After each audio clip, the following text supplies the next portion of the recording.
শ্রমিক ঈদকে ঘিরে প্রতি বছরই আমরা একটা দুর্ঘটনার চিত্র সবসময় দেখতে পাই এবং এবার প্রথম দিনে আমরা দেখলাম যে এরকম একটা মর্মান্তিক দুর্ঘটনা। ২৪ জন যাত্রী ছিল, ১৫ জন আমরা নিহতের খবর জানতে পেরেছি। কি অবস্থা সব মিলে, কি হয়েছিল এবং বাকিদের কি অবস্থা?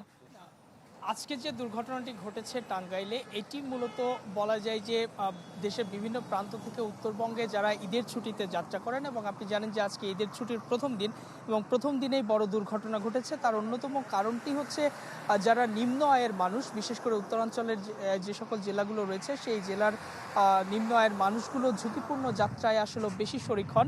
বিশেষত খোলা ট্রাক বা পিকআপ ভ্যান এবং বাসের ছাদ থেকে শুরু করে ট্রেনে তারা যাত্রা করেন। এই ঝুঁকিপূর্ণ যাত্রার কারণে দুর্ঘটনাগুলো আসলে বেশি ঘটে। তার মধ্যে আরেকটি কারণ হচ্ছে যে ট্রাকটি দেখতে পাচ্ছেন যে উল্টে গেছে মহাসড়কের পাশে, রড বোঝাই ট্রাক, এটি মূলত চট্টগ্রাম থেকে আসছিল এবং ফেনী থেকে যারা নিহত এবং আহত হয়েছেন তারা ফেনী থেকে এই ওভারলোড ট্রাকটিতে উপরে উঠে, অর্থাৎ ট্রাকের ছাদে উঠে তারা যাত্রা করেছিলেন। এবং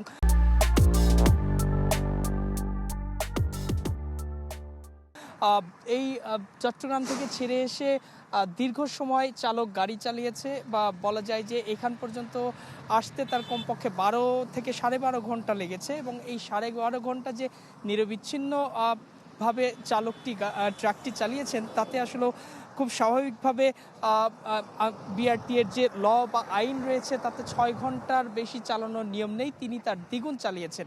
এবং সেক্ষেত্রে শেষ রাতের দিকে তার ঘুম হওয়ার কারণে বলা যায় যে এইখান থেকে ট্রাকটি আসলে নিয়ন্ত্রণ হারিয়ে পাশে পড়ে গেছে।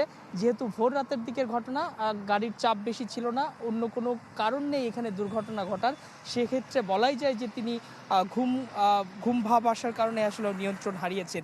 এই ঝুঁকিপূর্ণ যাত্রা শুধুমাত্র যে এখন হচ্ছে তা না, এর আজকে সারাদিন ধরেই আমি দেখতে পাচ্ছি এই সড়কে কিছুক্ষণ দাঁড়ালেই দেখা যায় যে ট্রাকে করে লোকজন যাচ্ছে, ট্রাকে অর্থাৎ খোলা ট্রাকে বা পিকআপ ভ্যান থেকে শুরু করে ট্রেনেও আমরা দেখতে পাচ্ছি যে ঝুঁকিপূর্ণ ভ্রমণটা চলছে। এটি আসলে থামানোর ক্ষেত্রে প্রশাসনের যে ভূমিকা রাখার কথা সেটি আসলে খুব বেশি চোখে পড়ছে না, যার কারণে এই দুর্ঘটনাগুলো বাড়ছেই। এবং ট্রাকে যে রডগুলো ছিল আমরা দেখতে পাচ্ছি আলামত হিসেবে পুলিশ এগুলো অন্য ট্রাকে করে নিয়ে যাচ্ছে। এবং এখন পর্যন্ত থানাতে যে ১৫টি মরদেহ ছিল সেগুলো ১২ জনকে শনাক্ত করা হয়েছে, বাকি ৩ জনকে শনাক্ত করা এখনও সম্ভব হয়নি। আত্মীয় স্বজনের কাছে মরদেহগুলো হস্তান্তর করার প্রক্রিয়া চলছে। আর আহত যে ৯ জন রয়েছে, ৯ জনের মধ্যে ৩ জনকে প্রাথমিক চিকিৎসা দিয়ে ছেড়ে দেওয়া হয়েছে, বাকি ৬ জন এখনও হাসপাতালে ভর্তি অবস্থায় রয়েছে। সৌমিক, আপনাকে ধন্যবাদ।